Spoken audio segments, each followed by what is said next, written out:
With so many new extraction shooters being announced and worked on, it's fair to say, at the very least, it's shaping up to be the next big genre of gaming. Many gamers are asking, what is an extraction shooter? And is there an extraction shooter that's right for you? Well, let's find out.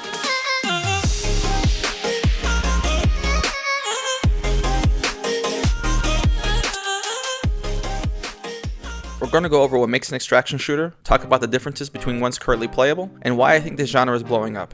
And, towards the end of the video, I'm going to show you how to gain access to the Division Heartland. When most people think of extraction shooters, for better or for worse, they think of Escape from Tarkov. The reason is obvious, it was the first noteworthy title within the genre. But given Tarkov's hardcore milsim nature, it turns off a lot of people from the genre as a whole.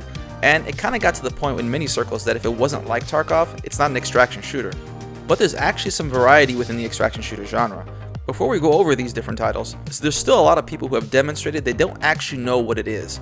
So let's quickly define what exactly makes an extraction shooter. An extraction shooter comes down to three main factors. Now, the intensity of these factors can vary wildly, but they are not allowed to be completely absent. When that happens, you start to include all kinds of games that in no way resemble an extraction shooter. They are risk, an economy between matches, and extraction. Just a small note, don't get hung up on the words extraction or even shooter. I'll get to why in a second. The most important aspect of an extraction shooter is risk. This comes in the form of loot that is lost. Not just items that you found in session, but the gear you brought in with you. Dying doesn't just reset you to the state you were in before. You go negative in value in some way after death. The idea is to create tension by always being at risk of losing something of value. And in order for that loot to have value, that brings me to the second required factor, an out-of-raid economy. Building up a stash creates an overarching meta between raids. Without this, the gear lost holds no value and gives no tension. And finally, an extraction shooter needs you to have to extract each session in order to secure loot. This isn't just a matter of moving from point A to point B. This is an option to be able to leave the match without having to fulfill a prerequisite, like being the last player alive or fulfilling a mission. You have the option to make decisions to engage in risky or non-risky actions. The reason these factors are all important is because when you remove a single one, you get a completely different gaming experience. Removing risk while still having evacs and inventory, a game like, MechWarrior 5 campaign missions still qualify the game as an extract shooter, if that's the case. I've even seen, more than once, Deep Rock Galactic being put out as an example of an extract shooter. Oh wait, you serious? Let me laugh even harder. Now let's put aside the ridiculousness of that claim for a second. That showcases there is a confusion on what exactly an extract shooter is for people who don't already play them. But that's not too surprising. Even a AAA developer like DICE didn't understand this when they made Hazard Zone. It's a great example of missing the mark. No risk and no inventory resulted in an attempt that missed the core of what makes an extract shooter appealing. Speaking of which, what exactly is the appeal of an extraction shooter? Well, in a word, tension. The nature of a good extraction shooter is that it provides enough motivation to not die in order to create tension with every decision. Every shot, every fight, every dive for cover, every evac has more weight to it. It becomes more exciting. But in order to have that happen, you need risk. And well, sometimes you lose. And if during a normal shooter, this can be you,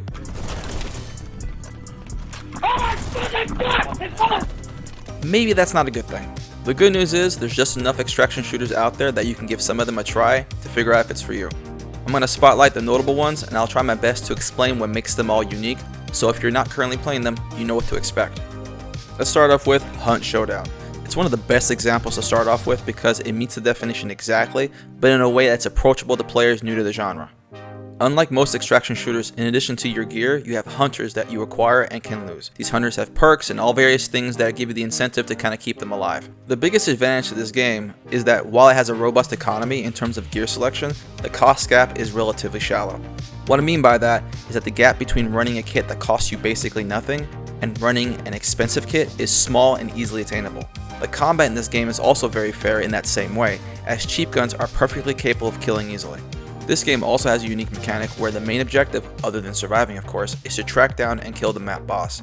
After killing the boss, you can pick up the bounty, and if you can extract with it, you will gain cash to spend on gear for the future raids. Now, there is no real looting in this game except for the ability to exchange gear off of dead players and bounties, so most of the rewards come in the form of cash to buy items rather than the items themselves.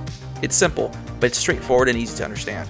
The next one is a bit of a polar opposite, Escape from Tarkov. Unlike Hunt, the loot inventory management in this game is intensive and economic gap can be very deep, as in you may take days or even weeks to acquire upper end gear. I mean, if you're some uber chab, maybe sooner, but you get the idea. But this does mean when you win fights and take gear off other players, it's that much more satisfying. On the flip side, it's also that much more painful when it's lost. While there is no boss mechanic pushing players to move, there are lots of missions you can do for progression that kind of keeps players moving around the map. It also helps to improve the strength of your character, so there's some progression in that front. The game does focus on hyper-realism, so fans of games like Arma or Squad will feel at home with this style. However, it's to the point where you don't even have friendly indicators for your group, so keep that in mind. Next, we will talk about the Cycle Frontier. If you look at my channel, you can see I've built it almost entirely on the cycle guides and gameplay videos. But sadly, the devs have announced that this game will be shut down as of September 27th. But the good news is, it's free. I can go into detail with its economy being a midway point between Hunt and Tarkov, but that's kind of out of whack since the shutdown announcement. One of its most unique features is its persistent servers. Every other game matches you with players at the start of a match with some type of timed server. The Cycle has persistent servers that players join and evac from with no timer on how long you can be in the raid, so your lobby is always as full as the game's matchmaking allows.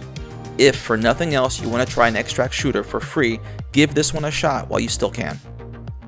Marauders is a relatively new extraction shooter. It plays very similar to Tarkov, but with an economy that is less extreme. It has unique space combat and boarding aspects to it that helps you immerse yourself within that world. And the environments always ensure close-up fights. Call of Duty's DMZ mode deserves a mention as well. This is COD's attempt at an extraction shooter and technically meets the definition. It has missions to complete for progress and extracting loot for cash to be used in the next raid. I said technically because the economy is so bare bones that I personally feel it doesn't provide enough tension. However, the reason I think it's important to mention is that it's free, and if you've never played an extraction shooter before, it can give you some insight on how you feel about it. If you try it and enjoy the slight increase in risk when compared to standard BRs for example, then I would recommend looking at other titles. If this mode gives you so much tension that it's not fun, it's safe to say extraction shooters probably aren't for you. The Division Heartland, while technically not released, as of the time of this recording, you can gain access to it relatively easily. Unfortunately, I am under NDA, so I cannot dive into gameplay specifics. But it is free, you can have access to it, and if you've never tried an extraction shooter before, or you're looking for something new, I highly recommend giving it a try. Check the description in my video below for instructions on how to gain access to it while you still can. Then there's Star Siege Dead Zone. It's pretty bare bones as far as extraction shooters go, but it should serve as a good option to dip into to try out the genre. It's a corridor-based extraction shooter with procedurally generated maps and a BR-style shrinking circle. It's been in beta testing on and off, the devs are very active on their Discord, and it's going to be releasing early access on July 18th. And the last game I wanted to spotlight is Arc Raiders.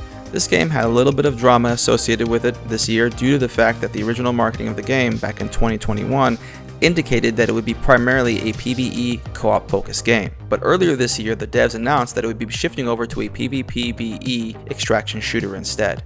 Much of the original following for the game was less than pleased about this announcement.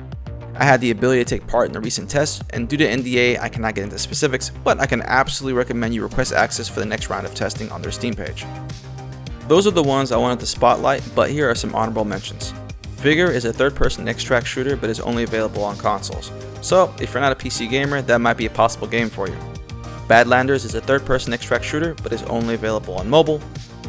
Ghost of Tabor is, I believe, the only extraction shooter currently available on VR. And then there's Dark and Darker. It's having legal issues behind the scenes, but it looks to be the first non-shooter extraction game. It has playtests periodically and plays nearly identical to Star Siege Dead Zone in regards to its setup, corridors, and shrieking circles and such. I know, there are loads of other extraction shooters that are currently being developed, but none of them really have enough info available to get a solid idea of what they're going to be like, and when they'll be out, or in some cases whether they'll technically be extraction shooters at all. If there's a game you have access to now that you would recommend and that I've missed, comment down below. If you enjoyed this video, leave a like and consider subscribing for future content. If you have friends that are curious about extraction shooters, share this video with them. Thank you so much for watching, and good hunting.